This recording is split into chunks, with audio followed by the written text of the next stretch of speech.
his fourth wedding document. I just have the Department of Health record. He married for the fourth time in Brooklyn. He married a widow named Elizabeth Hager, and she was formerly Elizabeth Zink. And again, he's from Cork, Ireland. So this time the Department of Health record does identify a county. It's always important to get a record for each identifiable marriage, not just the one from your ancestor. And if it's a collateral relative, get all four of them. Now, it does say this is just his second marriage when we know it's his fourth, and this is her second marriage. They were married at the Church of St. Michael's in the Borough of Kings, Brooklyn, and on the 18th of April, 1933. Now, the interesting thing is that the wedding in 1920, there is a baptismal notation, but if you look at his baptismal entry in County Cork, it only references this marriage in 1933. There is no mention of the 1920 marriage to Bridget Mulcahy. So apparently the pastor at the Church of the Ascension must not have written a letter and sent it across the ocean to Ireland, but the pastor here at St. Michael's must have, because there is such a notation. That's the only reason I know that he did marry a fourth time. He had children with the first two wives, and the second two wives were too old to have children. But he's a good example of one gentleman being married in 1887, 1897, 1920, and 1933, where he has the variety of marriage records from a certificate to the ledger style to a church reference only to a license and a certificate as well. So it's a good way to track one person and see how the information stays the same and changes. Again, his parents here are Michael and Catherine Dunn, so it's very consistent that he's answering the questions. Be mindful that the same couple may have a second ceremony. So as we see here, in August of 1936, the certificate was received, number 693, and then in September, a month later, certificate number 747 was collected in Staten Island. And it's the same couple, Charles Alfred McKinley with Rita Mary Benson, Charles McKinley with Rita Mary Benson, 182 Clay Pit Road, 206 Stafford Avenue. He's 25, she's 23. He's a bus driver. He's born New York City. She's born Long Island.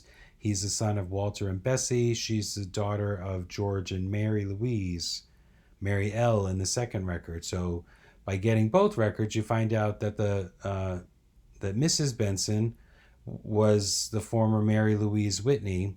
It's a first marriage for both of them, and they were married in a Protestant ceremony first on July 10th, 1936, and for whatever reason they chose to have a Catholic ceremony at St. Joseph in Rossville on the 6th of September 1936. Reverend Thomas McGrath was the clergyman, and then Elvira Daly was the maid of honor at both weddings, but the best men are different.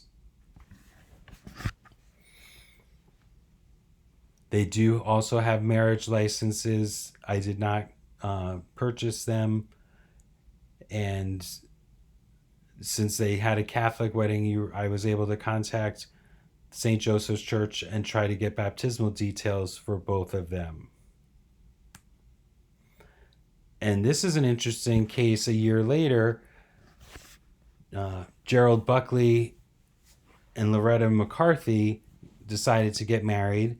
And on July 21st, they got their license and decided to go ahead and, I guess, have the civil ceremony at the clerk's office. So a marriage certificate was issued that same day. And then the following week, they decided to have their church wedding, and they had to get a duplicate license because they had used the license they were originally issued on July 21st. And then apparently an identical ceremony was performed by the Catholic priest, or at least the identical ceremony in that they'd be man and wife, and the paperwork is created. In today's day and age, if a Catholic marries in non-canonical form, they have to wait a year before they can have the marriage regularized by the Catholic Church and recognized by the Church. but clearly this ceremony takes place a week later, and then the previous couple, it was less than a year that they were getting married in front of the priest, since they had already been married by the minister. My point in sharing this document is that they're just like with the previous one, you get an extra middle name or some other tidbits. They also, in addition to having the city clerk marriage license, they have the Department of Health marriage certificate.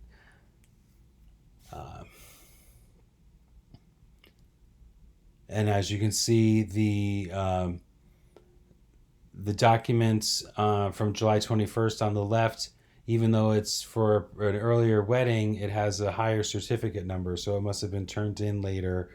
But that's about as good a penmanship as I think can be done, whoever the person was that filled that out. The one on the right is nice too, but if I had to pick, I think I'd pick the certificate 18800.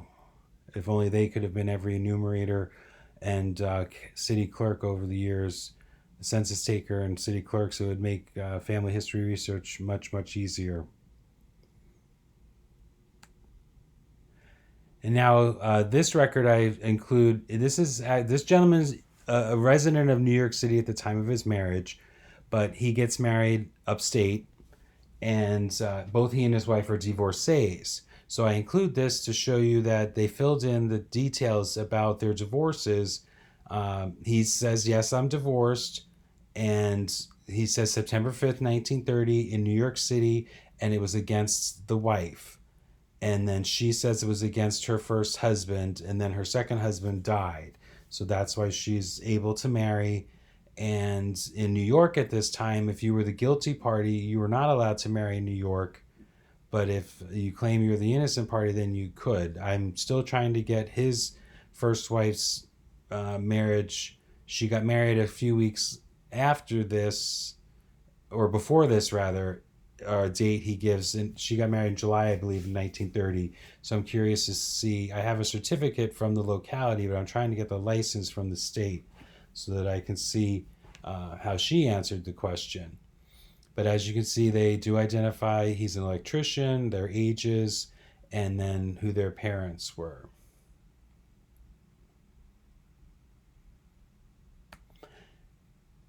And then lastly, this 1951 marriage record is important to see because there's no longer a marriage certificate. It's just this one record in New York City.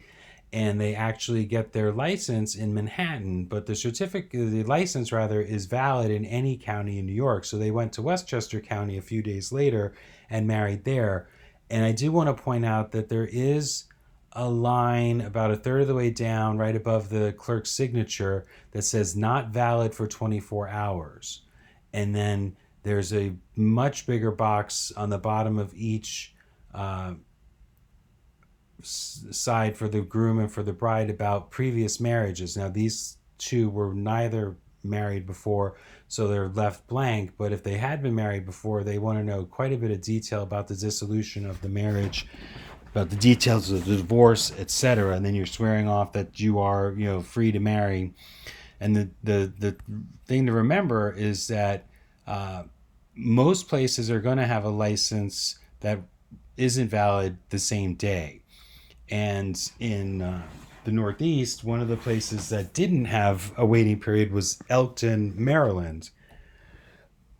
And a lot of people, especially divorced people, would slip down there because they could, come into town, get married, and then go home. They wouldn't have to spend the night and spend the money on a hotel room. It would be less expensive to slip away, get married, and it became a hotspot for elopements.